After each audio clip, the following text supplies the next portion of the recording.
ఈ వీడియోలో మనం శ్యామల నవరాత్రులు అంటే ఏమిటి, వీటిని ఎప్పుడు జరుపుకుంటారు, ఎందుకు వీటిని గుప్త నవరాత్రులు అని పిలుస్తారు, శ్యామలాదేవిని మాతంగి మంత్రిని అని ఎందుకు పిలుస్తారు, ఈ తల్లిని ఎందుకు సరస్వతి స్వరూపంగా భావిస్తారు, శ్యామలాదేవిని ఆరాధిస్తే ఏమి సిద్ధిస్తాయి, దశమహావిద్యలలో శ్యామలాదేవి ప్రాముఖ్యత ఏమిటి, ఈమెను ఈ 9 రోజులలో ఆరాధించే నామాలు, ఈ నవరాత్రులలో వచ్చే ఇతర ముఖ్యమైన పండుగల గురించి తెలుసుకున్నాము. హిందూ మతంలో మాఘమాసానికి చాలా ప్రాముఖ్యత ఉంది. మాఘము అంటే పాపాలను నశింపచేసేది అనే అర్థం. అందుకే మనకున్న మాసాలలో మాఘమాసం విశిష్టతను సంతరించుకుంది. ఎంతో పుణ్యప్రదమైన ఈ మాసంలో ఉన్నన్ని పర్వదినాలు ఇక మరే మాసంలోనే ఉండవంటే అతిశయోక్తి కాదు. ఈ నెలలో వచ్చే నవరాత్రులు విశేషమైనవి. సాధారణంగా సంవత్సరంలో 4 నవరాత్రులు వచ్చినప్పటికీ చైత్ర మరియు శారద నవరాత్రుల సమయంలో ప్రజలు ఎక్కువగా వేడుకలను జరుపుకుంటారు. అయితే మాఘ మరియు ఆషాఢ మాసాలలో కూడా నవరాత్రుల పండుగ వస్తుంది.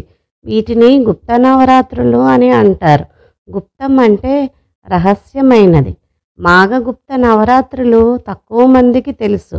వీటిని గోప్యంగా జరుపుకుంటారు. అందరినీ పిలిచి వేడుకగా నిర్వహించుకోరు. ఉత్తర భారతదేశంలో ఈ గుప్త నవరాత్రులను ఎక్కువగా జరుపుకుంటారు.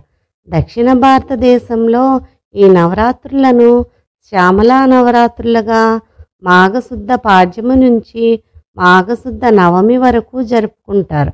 శ్యామల సరస్వతి రూపం, జ్ఞానస్వరూపం. శ్రీ లలిత అమ్మవారు కొలువు తీరినప్పుడు మహామంత్రిగా కుడిపక్కన ఉండే తల్లియే ఈమె. శ్యామలాదేవి శ్రీ లలితా త్రిపుర సుందరి దేవత చెరుకు విల్లు నుండి ఉద్భవించిందని నమ్ముతారు. బండాసురుడు అనే రాక్షసుని చంపడానికి ఆదిపరాశక్తి శ్రీ లలితాదేవిగా ఉద్భవించి బ్రహ్మాది దేవతలను మరలా నూతనంగా సృష్టించే క్రమంలో శ్యామలాదేవిని సృష్టించి 16 మంది మంత్రులలో ముఖ్యురాలైన శ్యామలాదేవిని ప్రధానమంత్రిగా నియమిస్తుంది. ఆ కారణం చేతనే శ్యామలాదేవిని మంత్రిని దేవి అని కూడా అంటారు. అమ్మవారు ఆమె అనామిక ఉంగరమును రాజముద్రగా శ్యామలాదేవికి అలంకరించి ఆమెకు ప్రతినిధిగా రాజ్యభారం అంతా అప్పగించింది. అందుకే రాజశ్యామల లలిత రాజ్య పరిపాలిని అని కూడా పిలుస్తారు. విశుక్రుడు అనే రాక్షసుడిని సంహరించిన దేవతలలో వారాహి, శ్యామల రూపాలు ప్రధానమైనవిగా లలితా సహస్రనామ వివరణలో ప్రస్తావించబడినది. ఈ తల్లిని దశమహావిద్యల్లో మాతంగి అని పిలుస్తారు. హిమవంతుని స్నేహితుడైన మతంగముని తపస్సుకి సంతోషించిన శ్యామలాదేవి ఆయన కోరిక మేర మాతంగుడి కుమార్తెగా జన్మించి మాతంగీదేవిగా ప్రసిద్ధి చెందింది. దశమహావిద్యలో ప్రధానంగా శ్రీ విద్యను ఉపాసిస్తే తర్వాత అంత ప్రసిద్ధిగా చెప్పుకునేది మాతంగి శ్యామల ఉపాసన. ఈ ఉపాసన వామాచారం, దక్షిణాచారం 2 పద్ధతిలో ఆరాధిస్తారు.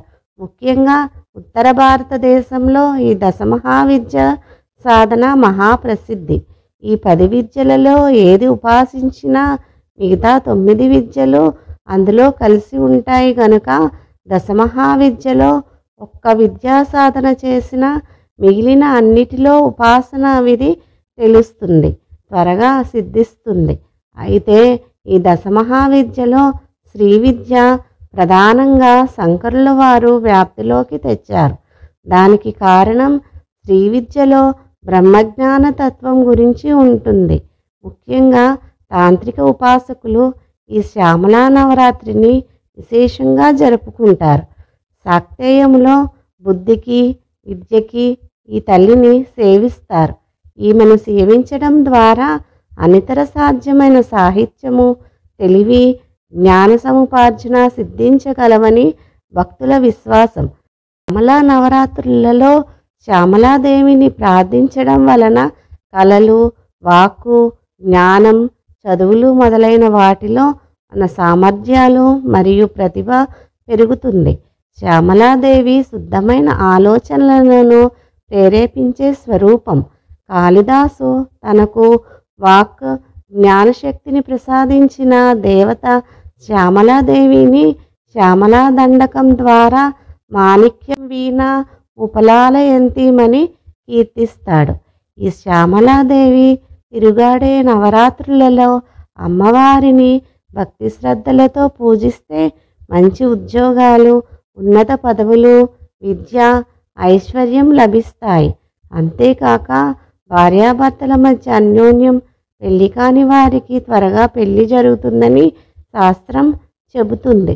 ఈ తల్లికి నీల సరస్వతి, గేయ చక్రవాసిని, లఘు శ్యామల, వాగ్వాదిని శ్యామల, నకుల శ్యామల, హసంతి శ్యామల, సర్వసిద్ధి మాతాంగి, హాస్య మాతాంగి, సారిక శ్యామల, సుఖశ్యామల, రాజా మాతంగి అని ఎన్నో నామాలు ఉన్నాయి. శ్యామలాదేవి లేదా మాతంగీదేవి ముదురుపచ్చ వర్ణం కలిగి ఉండి 8 చేతులతో ఉచ్చు, కత్తి, అంకుశం, గద, తెల్ల తామర మరియు కదంబ పూల దండ, 2 చిలుకలు, వీణ ధరించి శంఖ ఆకారంలో చెవిపోగులు కలిగి చంద్రవంకతో అలంకరించిన కిరీటాన్ని ధరించి రాజసింహాసనంపై కూర్చుని ఉంటుంది అని చెబుతారు. ఈ శ్యామలా నవరాత్రులలోనే వసంత పంచమి, రథసప్తమి, భీష్మాష్టమి పర్వదినాలు వస్తాయి.